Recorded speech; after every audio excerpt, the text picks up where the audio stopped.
Hello friends, my name is TheRealEmile and welcome to the final ever episode of Forza Top Gear Laps for Season 2, and indeed Forza 5 actually. Today we're looking at the best of the rest. This is part 2. Now if you didn't see Saturday's video, what I did is threw around the cars that we hadn't used yet, but I was very curious to see what sort of lap times they would set. This video is a little bit different. There's a couple of cars that I did want to throw around, and I have thrown around now. But for the most part, this video is actually made up of cars that were going to be used for other videos, but they never really came to fruition, so they haven't actually gone around the track yet, so I'm going to throw them around. Now, the first car we start off with is the #1 contender for the top spot on our leaderboard. This is the LaFerrari. Yes, stupid name. 962 horsepower, 3,031 pounds. This is a similar sort of thing to the McLaren P1 we had go around a couple of weeks back, and that is actually at the top of our board currently. The LaFerrari has a little bit more power. I believe it weighs slightly less. It's a similar sort of car, hybrid, hypercar, and so on and so forth. The LaFerrari, though, doesn't handle quite as well as the P1 at lower speeds. Now, the P1, for those of you who don't know, it sort of has a wing that goes up and down, and from what I can gather, at about 140 miles an hour, the McLaren loses all rear-end grip. Whereas the LaFerrari will keep its rear-end grip, but it doesn't have as much grip in the lower speed corners. So around Hammerhead and the second corner, this car doesn't handle them particularly well. As soon as you get to a straight, though, this thing is super quick. It's quicker than the P1. And around the corners, it isn't bad, don't get me wrong, but it just isn't quite as nice to drive as the P1 was around here, but it is a lot faster in a straight line. Next up we have a Lamborghini Murcielago SV, 661 horsepower and 3,849 pounds of weight in this thing.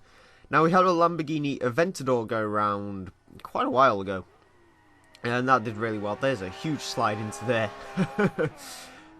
So I was kind of curious to see how the Murcielago would do, considering there's actually only one PI between this and the Aventador. I think the issue is the Murcielago doesn't handle quite as well as the Aventador. The rear end does come out a bit more than it does on the Aventador, and I think it might even have a little bit less, a little bit more understeer than the Aventador. However, I think this car might be quicker in a straight line. I'm not sure. One PI, considering this handles a bit worse than the Aventador, I don't quite know where it makes up that PI to sort of get close to the Aventador. I assume it's in straight line speed. It has been ages since I drove the Aventador, so I don't quite remember how fast that was. Yeah, but the Murcielago is pretty quick. It is an A-class car, 699 PI. So of course it's fast. It does handle pretty well. Not quite as nicely as I'd expect it to. It's sort of a cross between the Reventon and the Aventador in that matter. Next up we have one of my favourite of the sort of 90s supercars. This is a Mercedes CLK GTR, 622 horsepower and 3,175 pounds. Yeah, 3,175 pounds of weight, sorry. Now, if the CLK looks like a race car to you, that's because it basically is a race car for the road. And the thing I love about this car most is it looks absolutely insane. But when you go into the interior view, it just looks like a standard CLK. Like, it's got aircon and so on and so forth. So, as far as to drive, the CLK is actually pretty damn nice. It does handle a bit like sort of generic supercar #1. It will go sideways if you push it a bit too fast, but if you don't, the turning grip is pretty immense. The brakes for a 90s supercar are actually pretty damn good. It does actually catch you out. The brakes might even be better than some of the modern supercars from what I remember, because this thing does get stopped very fast. Yeah, the CLK was nice. It is very expensive. This car is right at the bottom of S-Class. I believe it's like 704 PI or something. Oh dear. This is the BMW M6, 560 horsepower, 4,255 pounds of weight, which is more than the M5 it's based on for whatever reason. Now, the M6, and indeed the car that's going to follow it, was actually meant for a car comparison test with the Bentley Continental to find the best GT cars. That video never came out, so the M6 and the next car haven't actually been around the track yet. So the M6 to drive, I really dislike driving this car. It's so unbelievably slidey. The rear end just wants to come out all the time. It's not good. It's not nice to drive. The M5 is nicer to drive. This car has a little bit more power than the M5. I assume it's a little bit quicker as well. However, I was really surprised to find out this thing does weigh like £100 more than the M5. I honestly thought this thing would be down by £200. Saying that, it doesn't feel heavy, this car. It doesn't feel heavy, but it is just ridiculously slidey. I personally don't like slidey cars. I would much prefer understeer over oversteer. But depending on your driving style, you might like this car. I'm sure this could make an excellent drift car from stock. If you can get it down, this could make a fantastic drift car. But race car, not so much, and I almost killed a cameraman as well. Next up we have the Ferrari California, 453 horsepower, 3,825 pounds of weight. The California handles quite similar to the M6. It is slidey, this car. Not quite as slidey as the M6, but it does feel slidey. It also feels quite heavy. The California is ridiculously heavy. I'm not a huge fan of this Ferrari. It's not really a proper Ferrari, is it? It's more made for sort of Lexus SC430 customers that have a bit more money. It doesn't look very pretty either. But the California, it's alright in a straight line. This car is quite a low B-class car, 529 PI.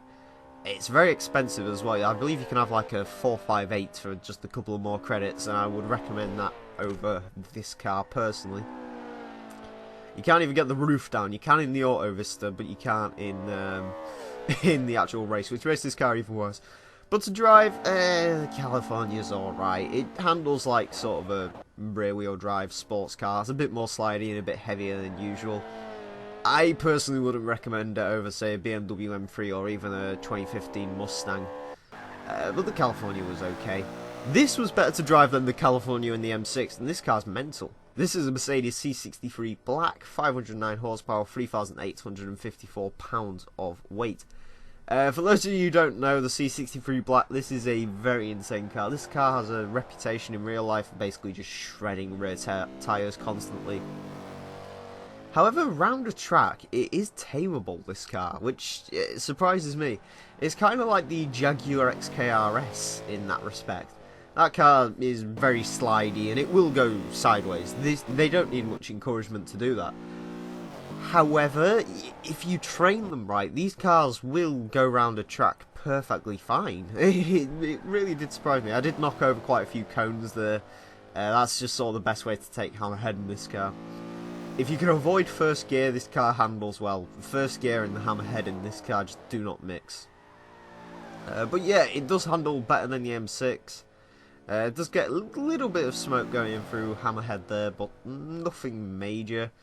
Out onto the straight, it was doing about 130, which is a pretty quick car, don't get me wrong. This thing is hugely fast. I believe it'll do about 200 miles an hour top end, which is very, very good.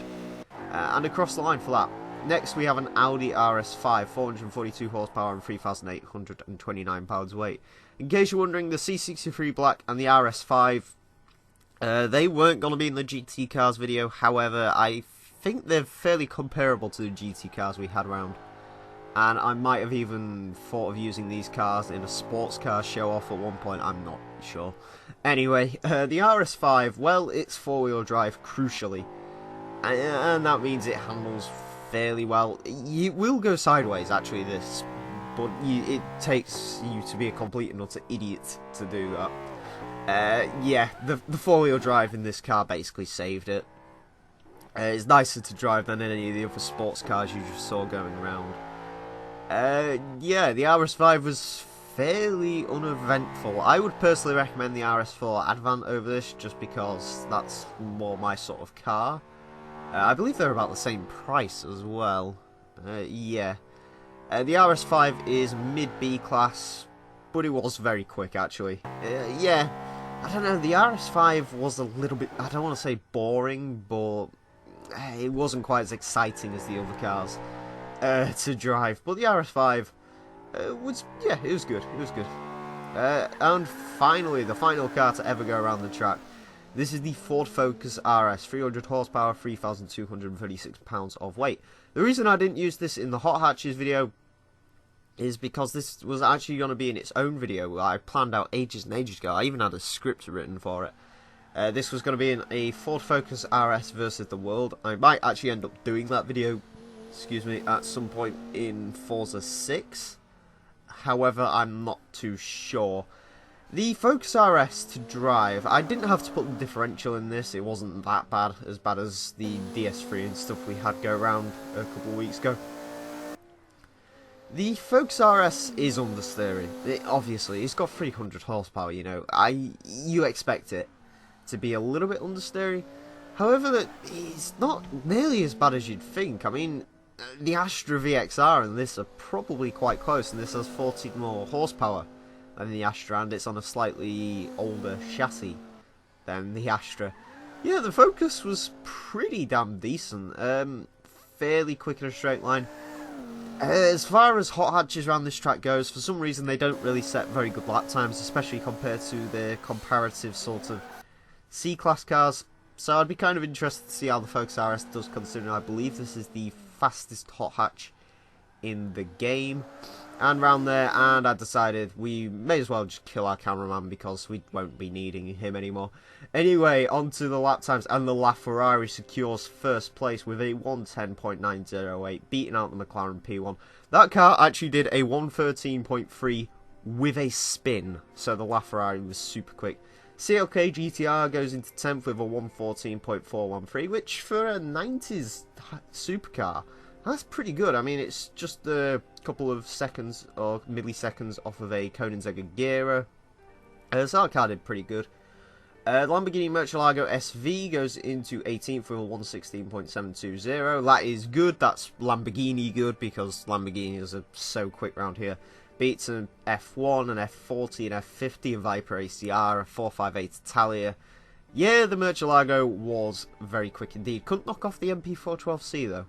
Going down the board some more, we find the start of the GT cars. We have the Mercedes-Benz C63 Black in 50th with a 1:20.799, which beats an 8C Alpha, a TVR Sagaris Corvette C7. That's pretty good, and it beats the Jag.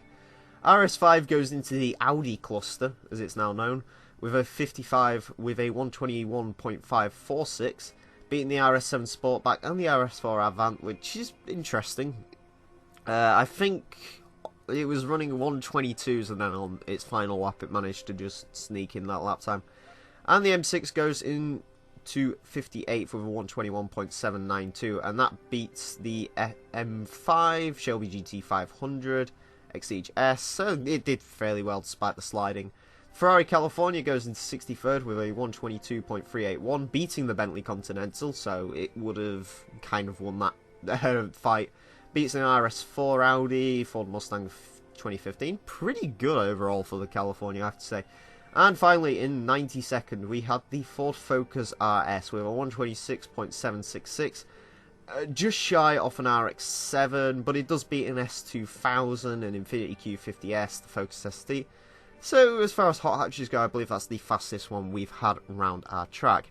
Anyway, as I said, this is the final ever episode of Season 2 of the Forza Top Gear Laps, which means the Forza 5 season of Top Gear Laps is over. So I want to thank every single one of you who have supported this series throughout its run. It's had a pretty good run, actually. I believe this is episode 22. So it's had a pretty good run to say. It got a very late start. And yeah, I want to thank you all for supporting it and whatnot. This series will be continuing in Forza 6. Just give me a couple of weeks to sort of get used to the car handling and so on. And also recommend themes and stuff you'd like to see in Forza 6 down below. I'll be doing a full rundown of the lap board either today or tomorrow. So look out for that video in case you're wondering to see where all the cars ended up positioning. Because we've had 110 cars around the track, which is insane. So a video showing the full lap board will be going up shortly. I'm not quite sure where to post it as well for public sort of viewing. So if you've got any ideas, please tell me in the comments down below. But anyway, that's about it. So I want to thank you all very, very much for watching. My name's been TheRealEmile, and until next time, farewell.